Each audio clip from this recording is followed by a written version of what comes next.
Hey, what's up, guys? It's Inside the Puzzle here today. I'm with the great. Karrar.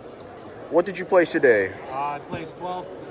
Yesterday, I lost my first top 16 game against Zorro, 1K short game 3. I don't play a lot of little blockers, as you'll see, and I was definitely missing them in the Zorro matchup, but not against Whitebeard. And everybody knows Whitebeard's everywhere, so this deck is geared towards Whitebeard. That's why the list is the way it is. So first off, we're playing 3 Paradise Waterfall. Okay. The trigger effect is so random, and it's really good into all the 4 drops that Whitebeard is playing right now, like the Frankies and the Monkeys and all that stuff.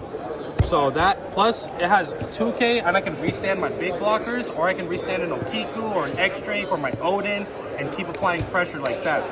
Then we have 4 Punk Gibsons. Okay, this is different. The idea was to rest the Whitebeards when they swing. However, the entire tournament, I didn't trigger this once in life.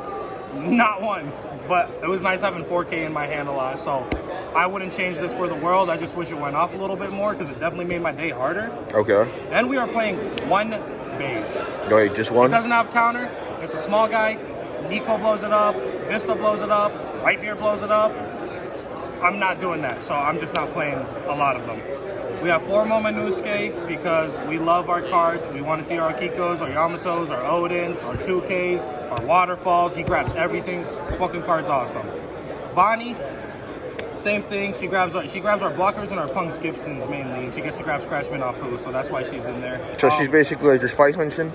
Yeah, that's pretty much. They're just in there to get my defense for me, because I need these cards in my hand, and these are kind of, in a sense, their own blockers because people want to deal with them.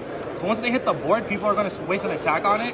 And I just kind of let them die for the most part. I don't really care. If I can get a cheesy Paradise Waterfall off, if they swing like a 2K or something, like whatever, like if they swing, I don't know. Most of the time they just die though. We're playing 3 Tokis because it's a blocker with a counter, and we're not playing killers or beiges, so we need the Tokis for at least something.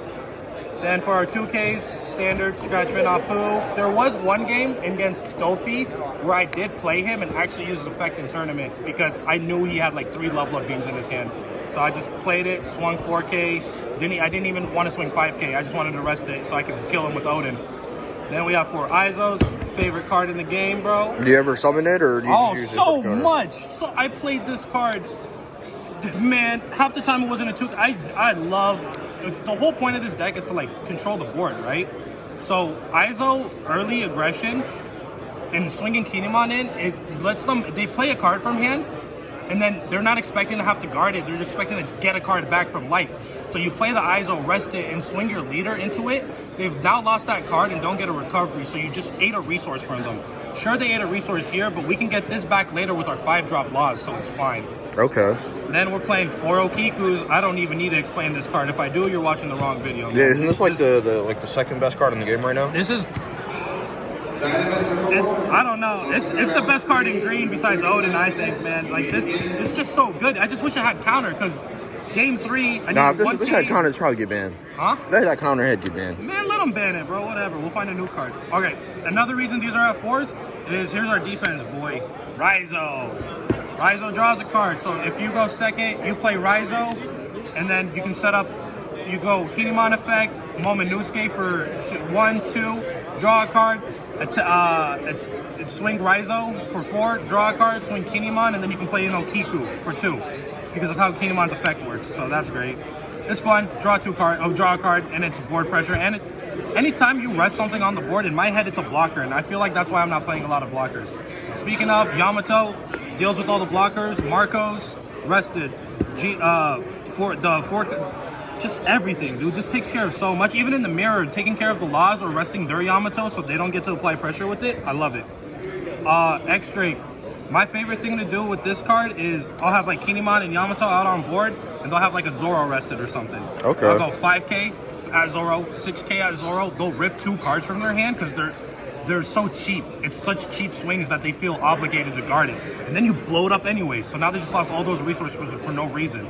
And I can't tell you how many times I did that in tournament. People just kept falling for it, man. Especially Dofi players. Which this is really good against Dofi and Zoro as well. That's respectable. And then we're playing 2 Trafalgar Law just because we're not playing little blockers. We need this guy. We're playing the Waterfalls in this because we need to reset our board. pick them back up and keep controlling the board because they're going to keep swinging on my board, so my life stays healthy for a majority of the game. And then 2 Captain Kids because the card wins mirrors, and then 4 Odins because I need to play Odin on curve as much as I can. Every game that I lost, I didn't play Odin on curve. Every game that I won, I decimated them by playing Odin on curve. This card is insane, man. It's so good. Did you ever feel like you missed a 8-drop kid, or you just felt like it was never needed? No. 8-drop kid is so unfortunate because it costs 8 to play, and it attaches a Don. And the fact that Otama Pistol exists, it's like I don't benefit anything from it. But if I play Odin and they Otama Pistol it, at the very least, I can grab an Okiku or a Raizo. Or if I have a good enough board state, sometimes I've grabbed Izo and rested. It's usually against black when they have Borsalino set up. They'll blow up my Odin, and I'll just bring out Raizo, rest the Borsalino, and then my turn will start, and I'll just like shove 10 onto my leader and swing for game. So it just depends on game state, but I do that every now and then. It's kind of like a hand trap in a sense. So 8-drop kid doesn't do anything, especially because I'm not playing blockers as much. I think there's what's my blocker count? 8? Yeah, I'm playing 8 blockers. Yes. So that's it. So that 8-drop, if you're playing 8-drop, you might as well just play kids. Set up your blockers and be defensive. This is a more aggressive board control deck. The only thing I might consider doing, sincerely, is I might cut Odin down to 3, but I don't really want to do that. I don't know what I'm going to put in, but that's a discussion for another day, right? All right, well, thank you so much for your deck profile. I got to go to round 2. Good luck, Thank man. you. Thank you.